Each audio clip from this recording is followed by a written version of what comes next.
Good morning student. ये आपके first chapter का जीव जगत का पार्ट 2 है। इसके पहले वाले लेक्चर में हमने जीव क्या है, सजीव के लक्षण, वृद्धि, जनन, उसके बारे में पढ़ा था। अब हम पढ़ेंगे सजीवों का तीसरा लक्षण उपापचय। उपापचयन ये सजीवों का दूसरा विशिष्ट लक्षण है जो निर्जीवों में नहीं होता है। उपापचय क्या होता है? उपापचय का मतलब होता है उपचय प्लस अपचय। जो हम भोजन खाते हैं और जो पचाते हैं और उसके दौरान जो हमें ऊर्जा प्राप्त होती है उसी को हम उपापचय की प्रक्रिया कहते हैं। उपापचय की प्रक्रिया यानी हमारे शरीर में जितनी भी रासायनिक प्रक्रियाएं चल रही हैं, भोजन को पचाने से लेकर अन्य जितनी भी रासायनिक प्रक्रियाएं चल रही हैं वो हमारी उपापचय प्रक्रियाएं कहलाती हैं। सभी पौधे और प्राणियों तथा कवकों तथा सूक्ष्म जीवों में उपापचयी क्रियाएं होती हैं। शरीर में होने वाली सभी रासायनिक क्रियाएं उपापचयी क्रियाएं होती हैं। किसी भी निर्जीव में उपापचयी क्रियाएं नहीं हो सकती हैं। इसलिए हम सजीवों का एक लक्षण उपापचय की प्रक्रिया मानते हैं। चलिए नेक्स्ट है सजीवों का एक लक्षण पर्यावरण के प्रति प्रतिक्रिया। सभी जीवों का सबसे स्पष्ट परंतु पेचीदा विलक्षण है कि अपने आसपास पर्यावरण के उद्दीपनों जो भौतिक, रासायनिक तथा जैविक हो सकती हैं, हम अपने संवेदी अंगों द्वारा अपने पर्यावरण से अवगत हो जाते हैं। जैसे आपको पता है कि अगर आपको धूप लगती है या फिर बरसात होती है, फिर आप उससे बचने की कोशिश करते हो, यानी पर्यावरण के प्रति जो प्रतिक्रिया आप तुरंत ही दिखाते हो। यानी अगर आपको कहीं पर दुर्गंध आ रही तो आप उसको संवेदी अंग द्वारा सूंघ सकते हो। अगर आपको सांप आपने देख लिया तो आप वहां से भाग सकते हो। यानी जो आप ये सारी जो आपकी चेतनाएं हैं, ये सारी जो आपकी पर्यावरण के प्रति प्रतिक्रिया है, ये सारी चीज निर्जीवों में नहीं होती है। क्या? अगर आपने कभी किसी टेबल को बारिश में रख दिया है तो वो भी अंदर आएगा? अपने आप से नहीं आएगा। क्यों? क्योंकि वो निर्जीव है। तो और पौधे तथा प्रकाश, पानी तथा ताप अन्य जीवों तथा प्रदूषकों के प्रति प्रतिक्रिया दिखाते हैं। अगर पौधे को देखिए, अगर आप उसमें रख दीजिए, बारिश में रख दीजिए तो क्या होगा? ठीक रहेगा, उसको प्रसाद मिलेगी। लेकिन अगर पौधे को आप अधिक मात्रा में ताप मिलेगा तो क्या हो जाएगा? पौधा सूख जाएगा। लेकिन अगर हम किसी निर्जीव वस्तु को उस जगह रखेंगे तो उस पर कोई असर करेगा नहीं। ये भी सजीवों का एक मुख्य लक्षण है।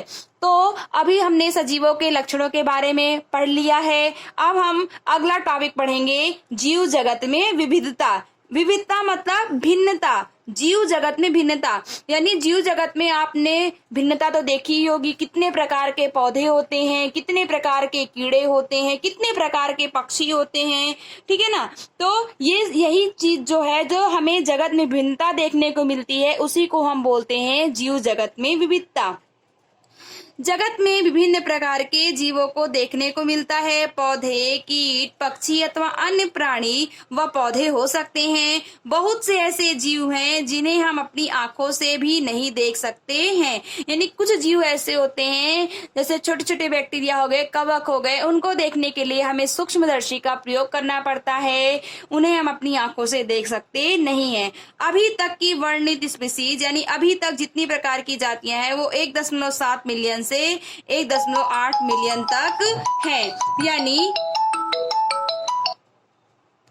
जितनी भी संख्या है वो 1.7 से 1.8 मिलियन तक की जाति है।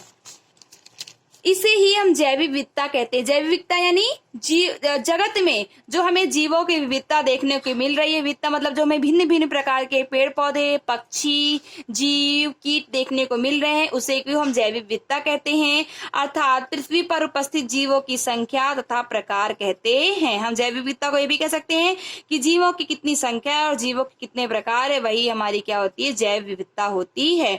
इस प्रकार विश्व में कई मिलियन पौधे तथा कई प्राणी हैं। हमने पौधे तथा प्राणी को उनके स्थानीय नाम से जानते हैं। यानी आप देखिए कि कुत्ते को किसी देश में दूसरे नाम से जानते हैं। गुजरात में उसको हम दूसरे नाम से जानते हैं, इंग्लिश में उसको हम डॉग नाम से जानते हैं। या फिर बंदर की बात ले लो या फिर किसी भी जीव की बात ले लो तो वो हर जगह यानी गांव में कुछ और बोला जाएगा, शहर में कुछ और बोला जाएगा, विदेश में उसको कुछ और बोला जाएगा।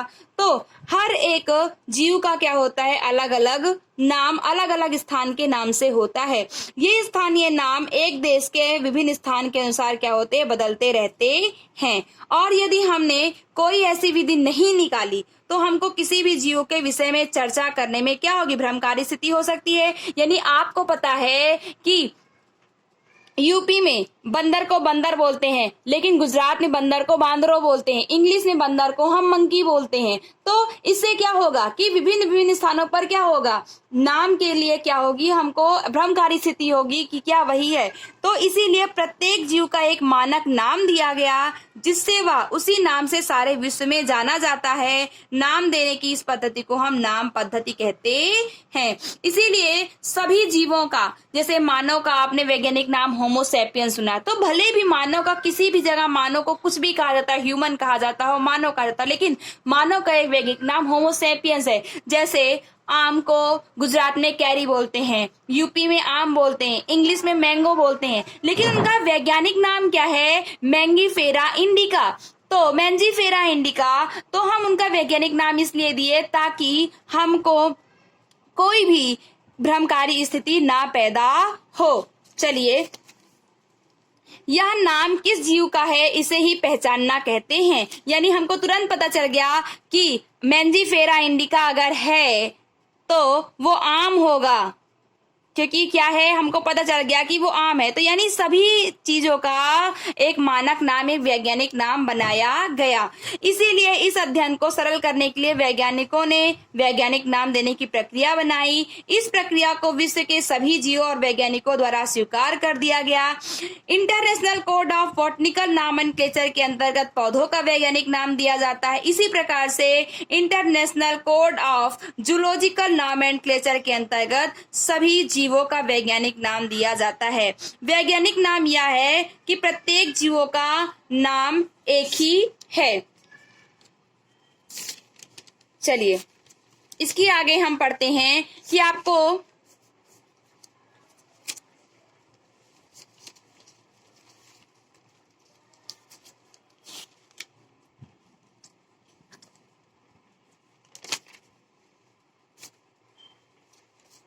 चलिए वर्गीकरण। जीव जंतु एवं पेड़ पौधों को उनकी समानता एवं असमानता के आधार पर समूहों में रखकर अध्ययन करने की प्रक्रिया को ही वर्गीकरण कहते हैं। यानी आप देखिए कि जीवों के लक्षण अलग होते हैं, पेड़ पौधों के लक्षण अलग होते हैं, और उन कुछ जीवों के लक्षण और पौधों के लक्षण कुछ समान होते हैं, भिन्न भिन्न होते हैं, इसीलिए उनको अलग वर्गों में रखा गया है। इसको ही वर्गीकरण कहते हैं। वर्गीकरण के पिता कैरोलस लिनियस हैं। अब वर्गक क्या होते हैं? वर्गक एक पद है जिसके अंदर एक समूह या एक नाम हो, उसे क्या बोलते हैं? वर्गक। जैसे बंदर, पक्षी, कुत्ता, ये सभी क्या है? आपके वर्गक हैं। वर्गक को ही हम क्या बोलते हैं? टैक्सा बोलते हैं। चलिए, जीव जगत की विविधता के बारे में मैंने भी आपको बताया कि जो जगत में जीवों की विविधता देखी जाती है उसको जीव जगत विविधता कहते हैं। और प्रत्येक जीव का एक मानक नाम होता है जिससे वह उसी नाम से सारे विश्व में जाना जाता है। जैसे मैंने बताया कि आम का नाम, वैज्ञानिक नाम मैंजीफेरा इंडिका है, तो वह पूरे विश्व में एक ही नाम से जाना जाएगा। शेर का वैज्ञानिक नाम पैंथेरा लियो है, तो वह पूरे विश्व में पैंथेरा लियो नाम से ही जाना जाएगा। इस प्रक्रिया को नाम पद्धति कहते हैं। जो किसी भी जीव का नाम दिया जाता है उस पद्धति को हम नाम पद्धति कहते हैं। अध्ययन को सरल बनाने के लिए अनेक वैज्ञानिकों ने वैज्ञानिक नाम देने की प्रक्रिया बनाई। अभी मैंने पहले बताया कि किसी भी अगर पौधे का नाम देना है तो वह international code of botanical nomenclature के अंतर्गत दिया जाता है। और अगर किसी प्राणी का नाम देना, जैसे आपको कभी किसी कीट की खोज हुई, कभी किसी मक्खी की खोज हुई, तो उसका नाम देना है अगर मुझे, तो उसका नाम कौन देगा? एक वर्ग बनाया गया है प्राणी वर्गविदों ने, international code of zoological nomenclature नाम दिया, जिसके अंतर्गत हम किसी भी प्राणी का नाम दे सकते हैं। चलिए अगला हम देखते हैं द्विनाम पद्धति। द्विनाम पद्धति क्या होती है कि वैज्ञानिकों द्वारा नाम देने वाले वंश नाम तथा जाति संकेत पद होते हैं। इस प्रणाली में नाम के दो घटक होते हैं, उसे द्विनाम पद्धति कहते हैं। इस नामकरण पद्धति को कैरोलस लिनियस ने सुझाया था। जैसे शेर का नाम है पैंथेरा लियो,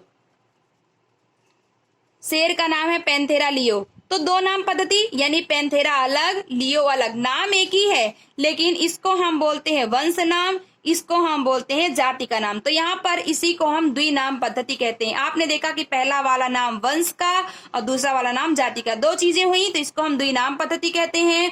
नामकरण की पद्धति को कैरोलस लिनियस नामक वैज्ञानिक ने सुझाया था। चलिए नाम पद्धति के कुछ नियम हैं। नाम पद्धति के ये नियम हैं कि जो जैविक नाम होते हैं प्राय लैटिन भाषा में होते हैं और इन्हें तिरछे अक्षरों में लिखा जाता है।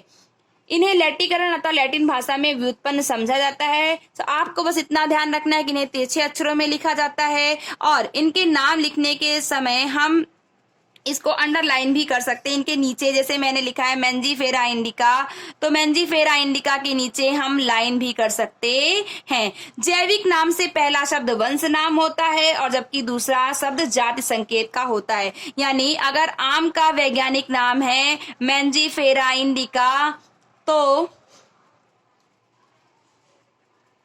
तो पहला नाम होगा वंश नाम, दूसरा नाम होगा जाति नाम। जैविक नाम लिखते समय इन्हें तिरछा लिखना चाहिए।